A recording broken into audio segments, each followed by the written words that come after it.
वापस नहीं आ रहे हैं यहूदी जो ईरान की मिसाइलों की आवाज सुन के इतनी दूर भागे कि अब वापस नहीं आ रहे हैं। God promise land.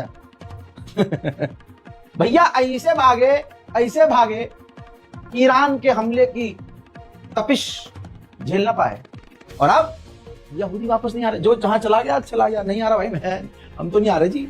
तो अब पता क्या हो रहा है, अब जो इजराइल की एयरलाइंस है भाई, ELAI, ये इजराइल की ऑफिशियल जो नेशनल एयरलाइंस है, ये भाई अब भारी डिस्काउंट दे रही, टिकट सस्ता दे रही है भैया।